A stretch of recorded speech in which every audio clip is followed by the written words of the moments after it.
ભરૂચ જિલ્લા એસઆઈઆર હેઠળ શુક્રવારે મુસદ્દા મતદાર યાદી પ્રસિદ્ધ કરાઈ, જેમાં 10.95 લાખ મતદારોને ડિજિટલાઇઝ જ્યારે 2.15 લાખ અનકલેક્ટેબલ જાહેર કરાયા। ખાસ સંક્ષિપ્ત મતદાર યાદી સુધારણા કાર્યક્રમ એસઆઈઆર હેઠળ આજે શુક્રવારે ભરૂચ જિલ્લાની મુસદ્દા મતદાર યાદી પ્રસિદ્ધ કરાઈ હતી। જિલ્લા ચૂંટણી અધિકારી અને કલેક્ટર ગૌરાંગ મકવાણાએ પત્રકાર પરિષદ યોજી આ અંગે માહિતી જાહેર કરી હતી। જિલ્લાની 5 વિધાનસભામાં વર્ષ 2025 હેઠળ કુલ 13.10 લાખ મતદારો હતા, જેમાં એસઆઈઆર હેઠળ 10.95 લાખ મતદારોના ફોર્મ ભરીને પરત આવતા તેમનું ડિજિટલાઇઝેશન કરાયું હતું।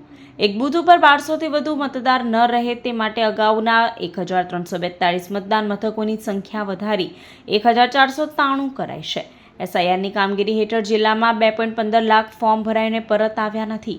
આવા અનકલેક્ટેબલ ફોર્મમાં 68,107 મતદારો મૃત્યુ પામ્યા છે, જ્યારે 31,311 ગેરહાજર, 98,534 જિલ્લામાંથી કાયમી સ્થળાંતર થઈ ચૂક્યા છે, તો 17,228 મતદારો અન્ય સ્થળે નોંધાયેલા મળી આવ્યા હતા। હવે મુસદ્દામાં બીએલઓ દ્વારા નામ આવ્યા હોય પણ મેપિંગ ન થયું હોય તેવા 1,04,299 મતદારોને નોટિસ આપવામાં આવશે, જેઓ હક દાવા અને પુરાવા 18 જાન્યુઆરી સુધી રજૂ કરી શકશે, જે બાદ 10 ફેબ્રુઆરી સુધી સુનાવણી હાથ ધરાશે અને આખરી મતદાર યાદી 17 ફેબ્રુઆરીએ પ્રસિદ્ધ કરવામાં આવશે। જે 2025ની આપણી મતદાર યાદી હતી એમાં કુલ 13,10,600 જેટલા મતદારો નોંધાયેલા હતા અને મતદારોનું રેશનલાઇઝેશન કરીને 1200થી વધુ મતદારો એક બૂથ પર ના રહે એટલા માટે જે બૂથની સંખ્યા હતી 1342 એ વધારીને હવે 1493 કરવામાં આવી છે। જે ટોટલ એન્યુમરેશન ફોર્મ્સનું વિતરણ કરવામાં આવેલું એ પૈકી 10,95,420 એટલે કે 83.58% ફોર્મ્સ પરત આવ્યા છે અને એનું ડિજિટાઇઝેશન થઈ ચૂકેલું છે।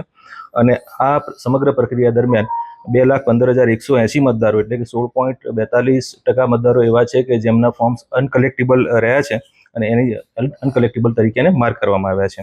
જે અનકલેક્ટેબલ ફોર્મ્સ રહ્યા છે એમનું બાયફર્કેશન જો આપું તો એમાં 68,107 જેટલા એવા મતદારો છે કે જે મૃત્યુ પામેલા છે।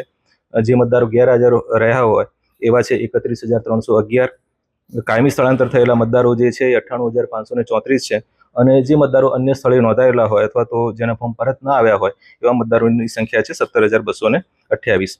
હવેનો જે તબક્કો છે એમાં ઈઆરઓ દ્વારા જે લોકોના મુસદ્દામાં નામ આવ્યા હોય અને એનું મેપિંગ ના થયેલું હોય એવા લોકોને નોટિસ આપી અને પુરાવા મેળવી અને એ લોકોને આખરી મતદાર યાદીમાં એમને ઇન્ક્લુડ કરવામાં આવશે।